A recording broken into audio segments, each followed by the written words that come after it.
राजधानी दिल्लीमध्ये सुरू असलेल्या किसान आंदोलनात शेतकऱ्यांवर झालेल्या दडपशाहीमुळे किसान सभा व किसान मोर्चाने देशव्यापी ग्रामीण भारत बंदचे आवाहन केले आहे। 2019 मध्ये शेतकऱ्याला दिलेले आश्वासन सरकारने अजूनही पूर्णत्वास आणले नसल्याने किसान सभा व किसान मोर्चा यांच्या वतीने केंद्रीय राजधानी देशव्यापी आंदोलन सुरू केले आहे। परंतु सरकारचा त्यावर सकारात्मक प्रतिसाद दिसून येत नाही। उलट शेतकऱ्यांवर दडपशाहीचा वापर केला जात आहे। या व इतर शेतकऱ्यांच्या समस्यांना अनुसरूनच 18 फेब्रुवारी रोजी खामगाव उपविभागीय कार्यालयासमोर निदर्शने करण्यात आली आहे। यामध्ये अखिल भारतीय किसान सभा शेतकरी व कामगार संघटनेचे comrade Jitendra Chopde, comrade Viplav Kavishwar, comrade Ramchandra Bharsakade, comrade Dheeraj Vishwakarma, comrade Prakash Patale, comrade Baliram Velokar यांच्यासह संघटनेचे कार्यकर्ते व पदाधिकारी बहुसंख्येने उपस्थित होते। MCA न्यूज मराठी करिता गजानन खंडारे, पिंपळगाव राजा।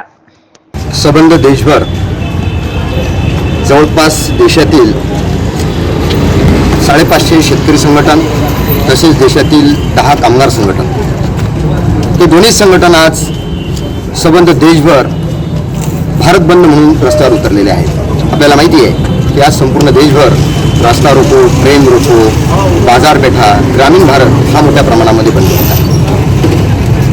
आज आपल्याला माहिती आहे की भाजपा प्रणित नरेंद्र मोदी शहा केंद्रातील सरकार आणि महाराष्ट्रातील ईडी म्हणजे एकनाथ शिंदे, देवेंद्र आणि पवार सरकार या सरकारचे जे धोरण आहेत ते शेतकरी, शेतमजूर, कामगार, दलित, आदिवासी, अल्पसंख्याक, विद्यार्थी, युवक, महिला वर्ग विरोधी धोरण घेणारे सरकार आहे। ते दोन्ही सरकार महाराष्ट्रातील नव्हे, देशातील नव्हे, तर संबंध जिथं कुठं प्रखर विज्ञाननिष्ठ, तर्कशुद्ध, विवेकपूर्ण विचाराचे पत्रकार, लेखक, साहित्यिक यांच्यावर हे सरकार हल्ले करते आहे। त्यांचे मुद्दे या ठिकाणी ते पाडत आहेत। हे सरकार जातीपाती धर्मपंथाचं राजकारण करते आणि हे सरकार या ठिकाणी त्याची राजकीय पोळी शकून घेते। आज हा स्वतंत्रपूर्व भारत आणि स्वातंत्र्योत्तर भारतातलं हे पहिलं आंदोलन असेल की ज्या ठिकाणी देशातल्या 10 कामगार संघटना आणि 550 शेतकरी संघटना या आंदोलनात उतरलेल्या आहेत। या आंदोलनातून राज्य आणि केंद्र सरकारला या आंदोलनातून आंदोलनकर्ते इशारा देतात की आगामी काळामध्ये या देशातलं जे घेतलेलं शेतकी कामगार विरोधी धोरण आहे, जसे की ते 3 काळे कायदे मागच्या दरोजानं पुन्हा तुम्ही लोक आणून पाहत आहेत। कामगार कायद्यामध्ये प्रचंड बदल झालेले आहेत। न्यू एज्युकेशन पॉलिसी या ठिकाणी त्यांनी आणलेली आहे।